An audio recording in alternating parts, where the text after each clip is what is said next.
Slavery, the treatment of human beings as property, deprived of personal rights, has occurred in many forms throughout the world. But one institution stands out for both its global scale and its lasting legacy. Numbers involved in the Atlantic slave trade are truly staggering. From 1500 to 1880 CE, somewhere between 10 and 12 million African slaves were forcibly moved from Africa to the Americas, and about 15% of those people died during the journey. The majority of enslaved Africans were taken from 6 primary regions: Senegambia, Sierra Leone and the Windward Coast, the Gold Coast, the Bight of Benin, the Bight of Biafra, and West Central Africa, also known as Congo and Angola.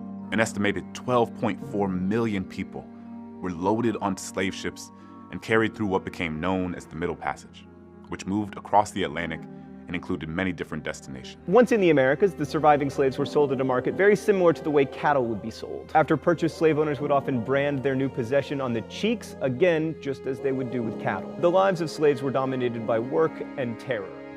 The idea that I am not human, that I have no soul, that I'm a beast. Brand me, burn me, whatever, and no recourse, nothing. The history of humanity is filled with oppression, dominance, war, and slavery. Since the beginning of time, people in different parts of the world have forced their fellow humans into slavery. The tale of the Atlantic slave trade is the history of millions of Africans who were forced out of their communities by European slave traders and shipped across the Atlantic in conditions of great cruelty. When Portugal and Spain started conquering and establishing colonies in the New World in the early 1500s, they forcefully made the Indians work their plantations. However, European diseases and the violence of conquest led to the death of many of the Indian slaves. This led to a labor shortage in Europe and made the Europeans look towards Africa for a solution. As voyages to Africa progressed, and with many expeditions by Portuguese and Spanish explorers, Africa became a major source of supply of slaves to Europe. In the Spanish West Indies, as well as the Portuguese colonies in Brazil, the Indian slaves were gradually replaced by Africans. These Africans were stripped of their identity and occupation. To refer to them as just slaves is incorrect, because before being captured by the European, many of them were farmers, merchants, soldiers, musicians, goldsmiths, blacksmiths, and many more. They were husbands, fathers, wives, children, and mothers. They had origins and heritage, but when the Europeans came and took over their communities, they became captives and had to be boarded on large ships and taken to Europe. The European slavers dispersed them across the Americas and different parts of Europe. They were forced to lead lives under terrible conditions and face severe labor conditions. They were stripped and flogged and forced to work very long hours, often under terrible weather and health conditions. The transatlantic slave trade transported between 10 million and 12 million enslaved black Africans across the Atlantic Ocean to the Americas. You might have heard of the triangular trade, right? And how Africa was a major part of this trade, although suffering economically, while the other two parts that made up the triangle enjoyed huge economic benefits. We'll get to that shortly. The first slave voyage from Africa to the Americas is believed to have sailed in 1526, but even before this period, Africans were bought as slaves directly from Europe, and even native inhabitants of America were also enslaved by European explorers. Before 1518, the Spanish monarchy didn't permit the transportation of African slaves from Africa, not due to a sense of moral value or humanity, but because they believed Africans were barbaric and that they would corrupt the European society and introduce pagan and non-Christian practices to the country. However, over the years, due to economic reasons, there was a U-turn in that decision, and on August 18, 1518, King Charles V granted a charter to Lorenzo de Goravade to transport 4,000 slaves directly from Africa to the Spanish-American colonies.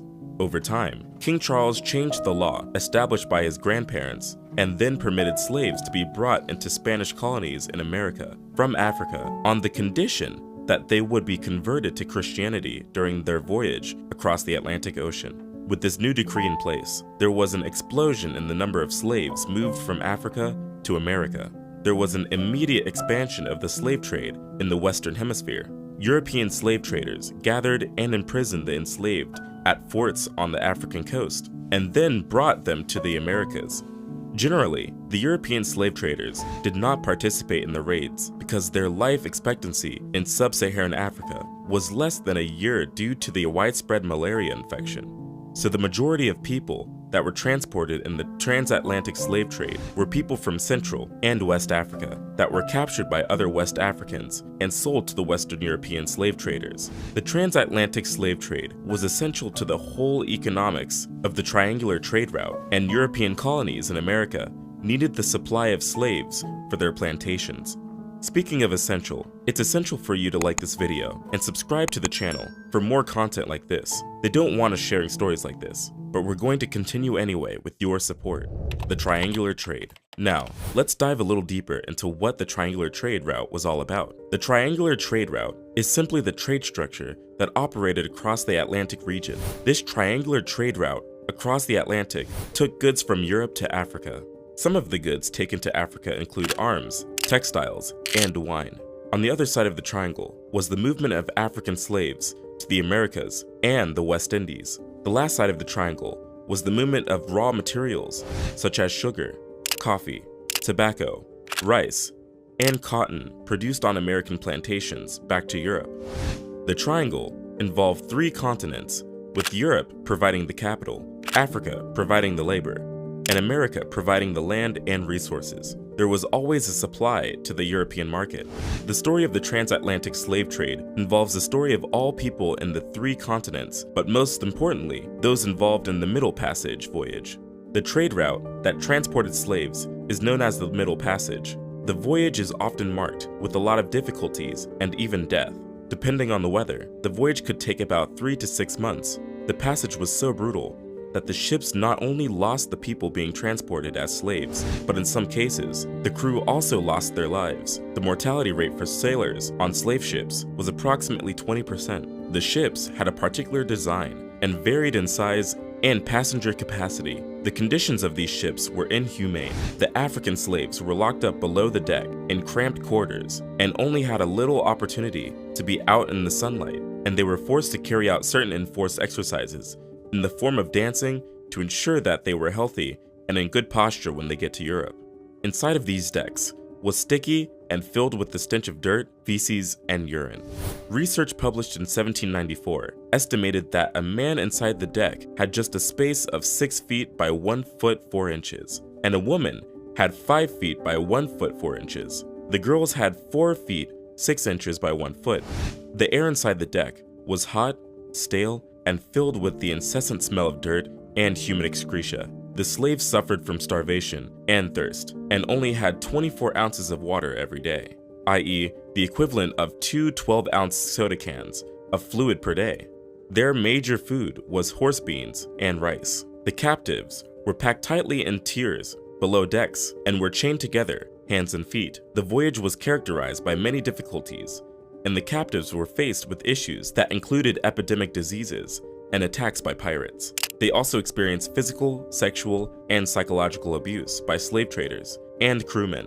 An estimate by historians put it that between 15 and 25% of the enslaved Africans bound for the Americas died during this voyage. The conditions were so severe that only a tiny percentage of the Africans transported in the slave trade came directly to North America. Just about 4% of the total Africans transported, not more than 400,000, arrived in North America directly. A vast majority of the slaves were sent to the Caribbean and South America, and almost half of the slaves that were captured and transported out from Africa, totaling about 5 million, were sent to Brazil.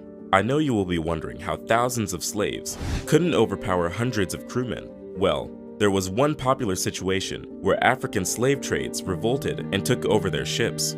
The detail of this story is as chilling as it is fascinating. We will get to that shortly, but keep in mind that the slave traders were armed and typically had the slaves in chains before transporting them. Anyways, let's finish up on the journey and the economics of the transatlantic slave trade. And while we may think that all slaves transported out of Africa were through the transatlantic route, that is not entirely true. The transatlantic slave only made up for half of the total slaves traded and transported out of Africa. It is reported that from AD 650 to 1900, Islamic traders were also exporting slaves out of Africa and sent out a total of 10 million slaves to Arabia, Yemen, Iran, India, and Iraq. The slaves were transported across the Sahara Desert, the Red Sea, and the Indian Ocean, while some slaves were also enslaved but remained in Africa. Many of the slaves captured and transported in the transatlantic slave trade were taken from the region bordering the Gulf of Guinea. The slave activities in this region were excessive, that the section of the African coast in countries like Togo, Benin, and Nigeria was even referred to as the Slave Coast. A majority of the slaves were taken from West Central Africa. In the early stages of the transatlantic slave trade, the Portuguese generally bought Africans who were captured as slaves during tribal wars. But as the demand for slaves increased, the Portuguese began to enter the interior of Africa to forcibly take captives. In the 1690s, the number of people taken out of Africa yearly reached about 30,000, and a century later, the number grew to about 85,000 per year. During the 1700 and 1850, it was estimated that more than 8 out of 10 Africans were forced into the slave trade successfully crossed the Atlantic. In the period between 1821 and 1830, about 80,000 people were leaving Africa yearly, and within the next 20 years, before the abolition of slave trade, over 1 million more Africans were sent across the Atlantic to America. By 1820, almost 4 Africans for every 1 European had been transported across the Atlantic, and 4 out of 5 women who crossed the Atlantic were from Africa. The majority of enslaved Africans brought to British North America arrived between 1720 and 1780. The Africans who were sent to Brazil were mostly from Angola, and those who were transported to North America, including the Caribbean, were taken mainly from West Africa. Although just about 6% of African captives were sent to British North America in 1825, the US population included about 1/4 of the people of African descent in the Western Hemisphere. Interestingly, the condition of slavery in America was totally different from that in the US. But before we delve into these mind-boggling details, let's talk about the revolt of 1839. Remember, I mentioned this earlier. In 1839, slave traders were once again hoping to get another shipment of slaves across the Atlantic, but unlike previous voyages, they were not ready for the surprise this particular voyage would be bringing their way. The slave ship named Amistad had about 100 slaves on board. As the ship moved near the coast of Cuba, the unwilling passengers of the ship, who were recently abducted from Africa, numbering about 53, revolted aggressively. The revolters were led by Joseph Sink. They killed the captain and cook, and only spared the life of the Spanish navigator so that he can sail them home back to Sierra Leone. However, the navigator managed to sail the Amistad northward. 2 months later, the US Navy intercepted and seized the ship off Long Island, New York. The ship was towed to New London, Connecticut, and the mutineers were held in jail in New Haven, Connecticut. This event had significant political and legal repercussions in the American abolition movement. At that time, the Spanish embassy demanded that the African slaves are returned to Cuba, and this led to the 1840 trial in Hartford, Connecticut federal court. New England abolitionist Louis Tappan was successful in drawing public sympathy to the Africans and was able to battle it with the pro-slavery US government. However, the US president at the time, Martin Van Buren, ordered a Navy ship sent to Connecticut to return the Africans to Cuba immediately after the trial. The interesting part of this incident was the legal proceeding that ensued. The prosecutors argued that as slaves, the mutineers were subject to the laws governing conduct between slaves and their masters. And this is where it gets interesting. The trial testimony showed that while slavery was legal in Cuba, the importation of slaves from Africa was not. The judge therefore ruled that the Africans were not merchandise, but were victims of kidnapping, and so had the right to escape their captors in any way they could. When the US government appealed the case before the US Supreme Court, the following year, former President John Quincy Adams was able to win the court ruling in favor of the Amistad rebels.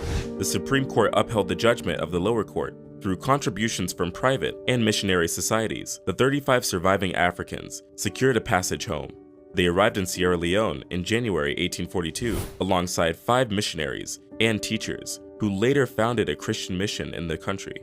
While we could definitely blame the Europeans for the activities of the Atlantic slave trade, Africans were also involved in slave trade activities.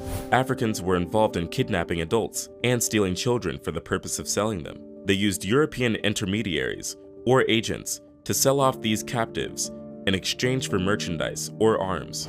In most cases, those sold into slavery were usually from a different ethnic group than those who captured them, and it didn't matter if they were enemies or indigenous of a neighboring village.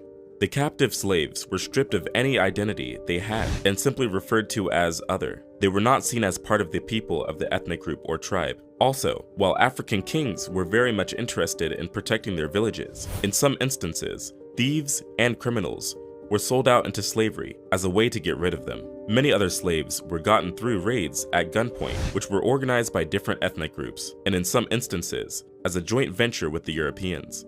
Also recorded in the book, Daughters of the Trade, Atlantic Slavers, and Interracial Marriage on the Gold Coast, the author, Pernille Ibsen, shared that Africans on the Gold Coast, which is present-day Ghana, also participated in the slave trade through intermarriage. The term used was kasari, which gets its origins from Portuguese and means to marry. Kasari was used to form political bonds and economic connections between the slave traders and the Europeans. In the initial stages of slave trade, it was common practice for the powerful West African families to marry off their women to the European traders in alliance and to further enforce the syndicate. While the marriages had to be performed based on African customs, the Europeans offered no objection as they were fully aware of how vital these connections were to the success of their businesses.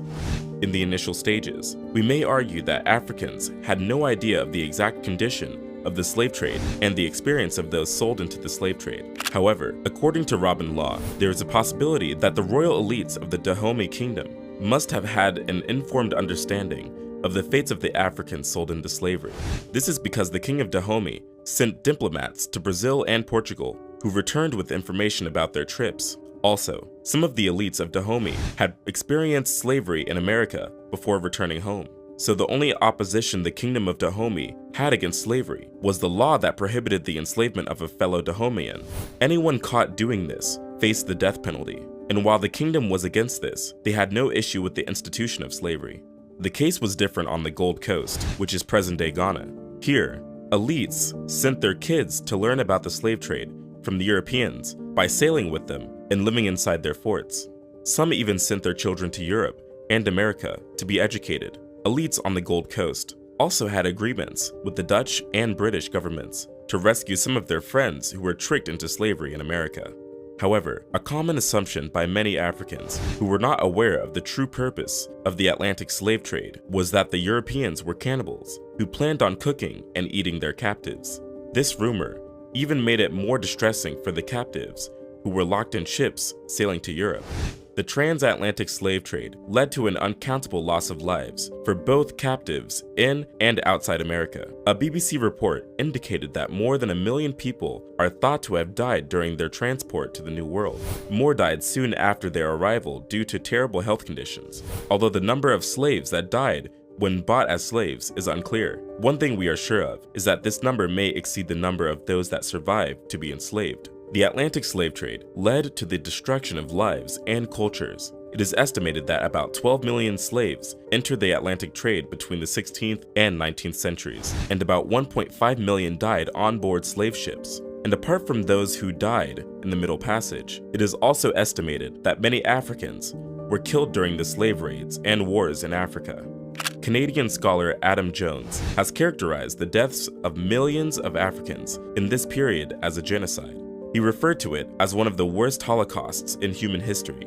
Many believed that these deaths were not intentional and it was in the slave owner's interest to keep slaves alive and not exterminate them. Jones argues that the killing and destruction were intentional, whatever the incentives to preserve survivors of the Atlantic Passage for labor exploitation. To revisit the issue of intent already touched on, if an institution is deliberately maintained and expanded by discernible agents, though all are aware of the hecatombs of casualties it is inflicting on a definable human group, then why should this not qualify as genocide? Saidiya Hartman, an American writer and academic focusing on African American studies, argues that the deaths of enslaved people were incidental to the acquisition of profit and the rise of capitalism. She argues that death wasn't a goal of its own, but just a byproduct of commerce, which has the lasting effect of making negligible all the millions of lives lost. Incidental death occurs when life has no normative value, when no humans are involved, when the population is, in effect, seen as already dead. Saidiya Hartman goes on to say that although unlike the concentration camp or the Gulag, The Atlantic slave trade also led to the millions of corpses. In this case, extermination was not the major goal. It was a major corollary to the making of commodities. Who do we blame? While we could blame the Germans for the genocide attempt on the Jews, who do we blame for the slave trade? 7 nations were actively involved in the activities of the slave trade and took most of the slaves to their colonies in the New World. We have the Portuguese, the British, the French, the Spanish, the Dutch, the Americans, and the Danish. The major sources of slaves include Angola Coast, Bight of Benin, Bight of Biafra, Gold Coast, Senegambia, Southeast Africa, and Indian Ocean Islands, Sierra Leone, and Windward Coast. The presence of European slavers also affected how the legal code in Africa worked. According to Kamani Nahusi, many African societies changed the punishment for certain crimes and the way they responded to certain offenders. Some crimes, which were traditionally punishable by some other form of punishment, became punishable by enslavement, and offenders were now sold to slave traders. David Stannard, the author of American Holocaust, showed in his book that 50% of African deaths occurred in Africa as a result of wars between native kingdoms, which produced the majority of slaves. The practice of enslaving enemy combatants and their villages was widely practiced in West Africa.